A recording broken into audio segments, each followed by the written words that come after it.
Good morning. I'm Hussain, former professor, Department of Chemistry, University of Dhaka, Bangladesh. We are preparing lectures on AS and A-level chemistry series, and this is the 34th lecture on analytical techniques and as well as acid-base equilibrium.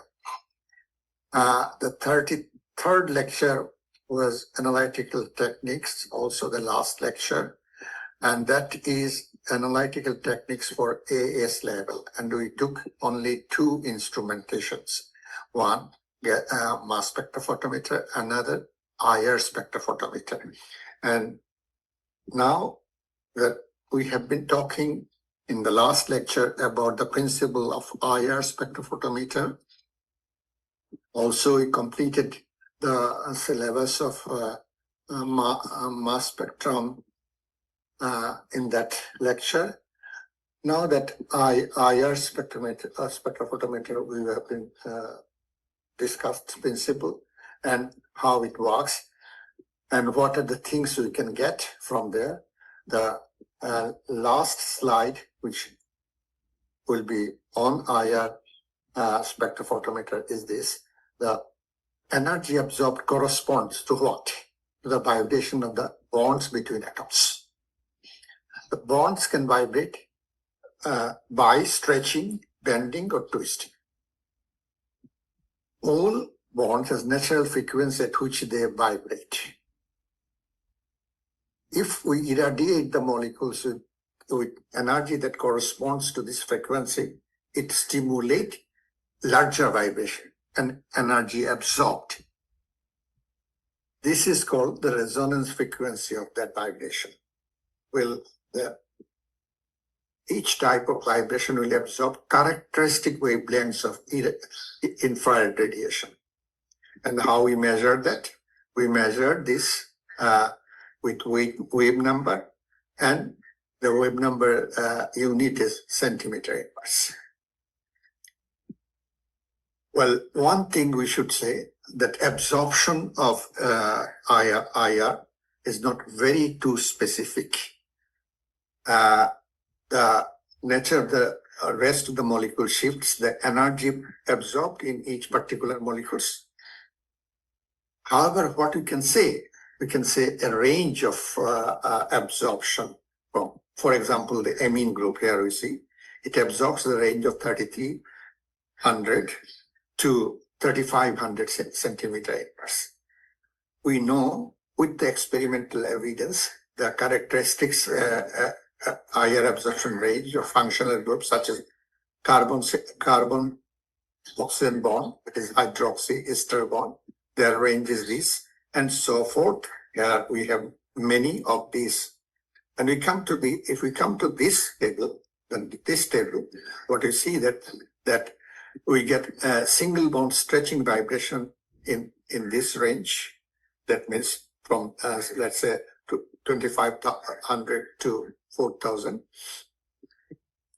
and then a carbon-carbon triple bond, carbon-nitrogen triple bond, their range is this, and then carbon-carbon double bond, carbon or carboxyl bond, and this is the stretching, and then carbon-oxygen, carbon-halogen single bond stretching.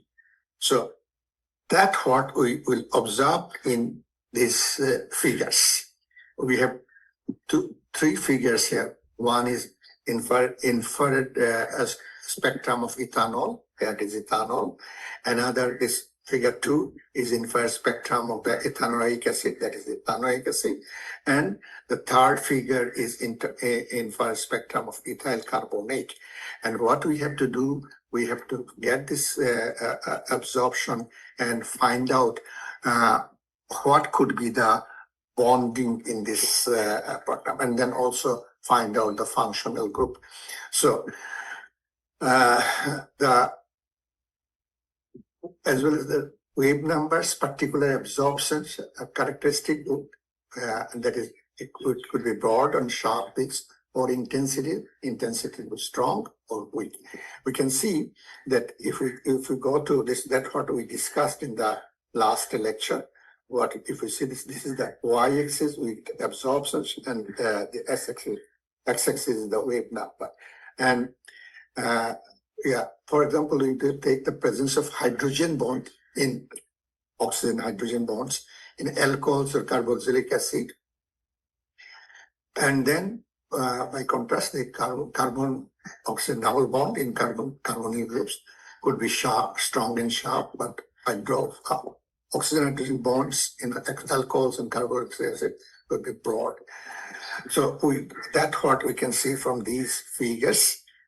The bonding that let's say that hydroxyl group stretching bond is 3200 to 3600 centimeters and broad bond, whereas contrast what you see that sharp peaks in the ethanoid, the carboxylic group, carbonyl group is 1710. So that one is. So this is how the analytical techniques work.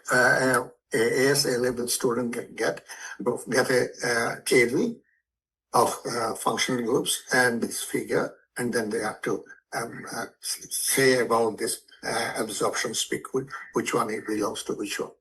That's what it is.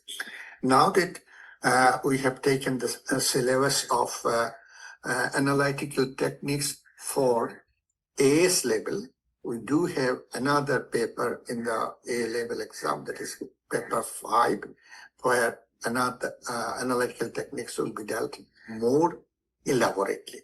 So now we come to the next slide, and that is a new chapter of AS level or A level. I said A level because in AS level we have dealt with equilibrium, and we discussed a lot in the 24th and 25th lecture about equilibrium. And now we are taking the details of acid-base equilibrium. So how in this lecture, what we will do, we will talk about acid-base equilibrium. We'll talk about strong acid, weak acid, strong base, weak bases, and their theories, as well as acid-base equilibria, and then what is pH, and also the acid-base titration, that is neutralization reactions. These are the things we will take in this acid-base equilibria. We might need two lectures to complete this part of the syllabus. We have been talking about equilibria in chemical reactions, and it is very important, and we had many equilibrium laws.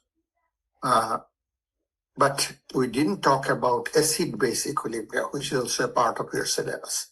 So acid-base reactions are reversible reactions, and which go run by the equilibrium law. We can predict reliably and quantitatively how acid and bases behave.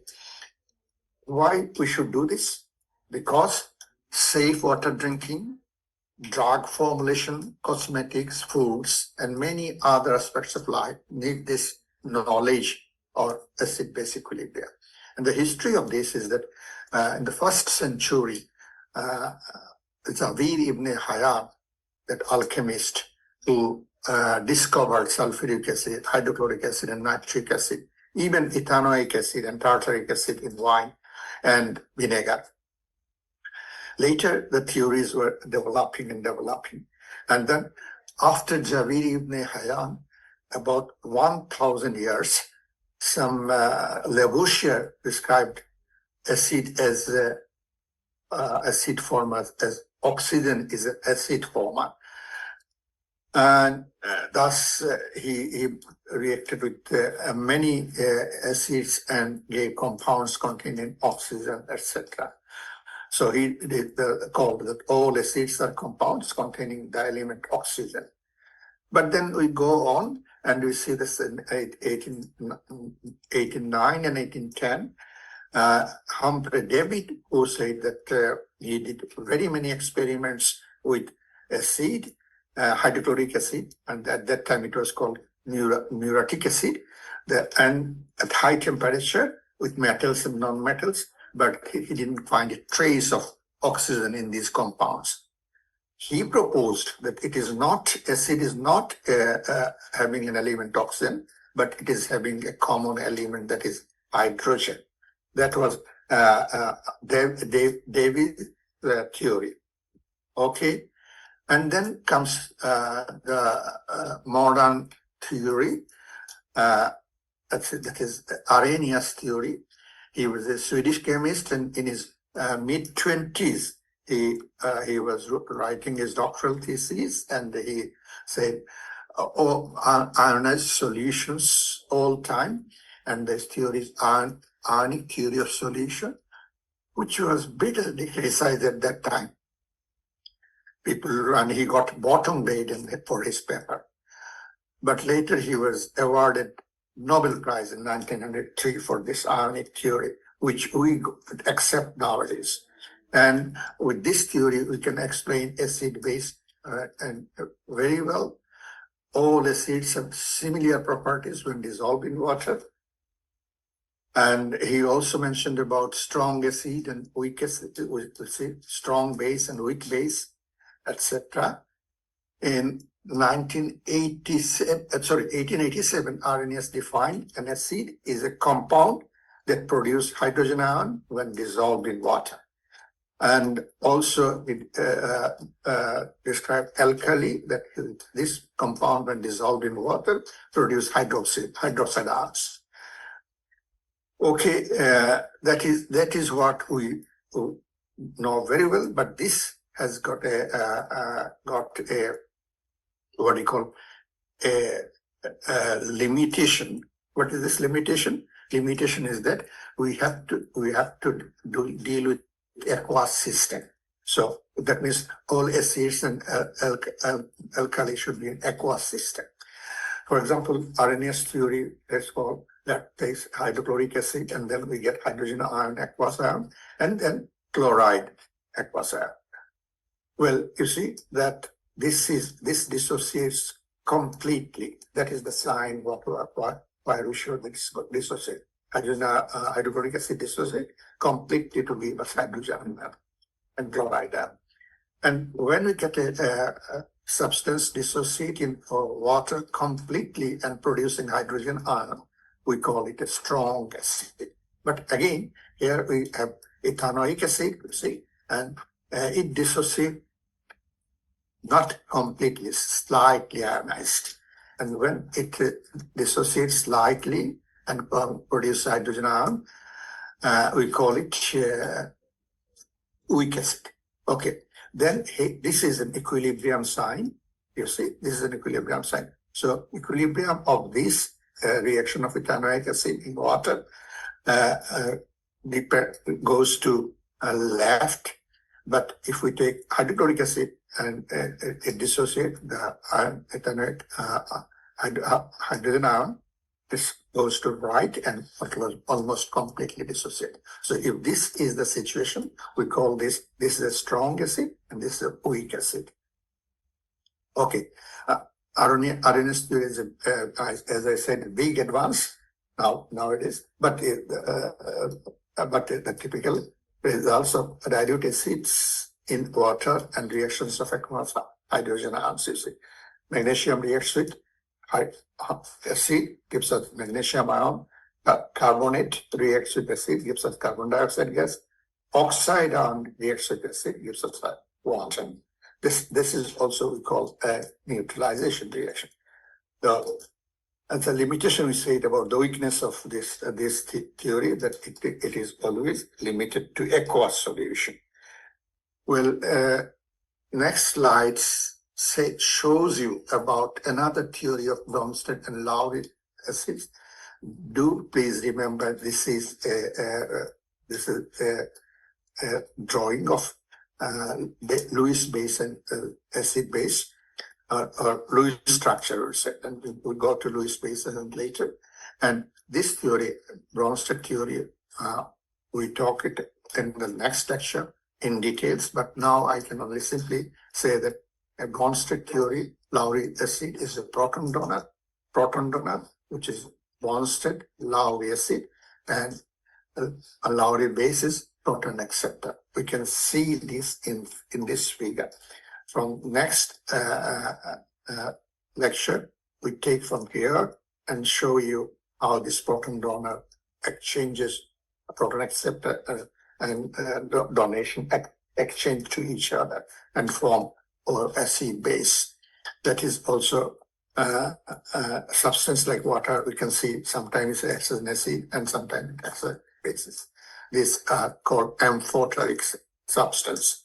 So, well, I think this covers the about 20 minutes, and therefore we stop here and we take from the next lecture this first, explain a little bit more, and then continue to acid-base equilibrium. We would have to do this another 2 to 3 lectures and complete this as part of the syllabus of AS level and A level. Thank you very much.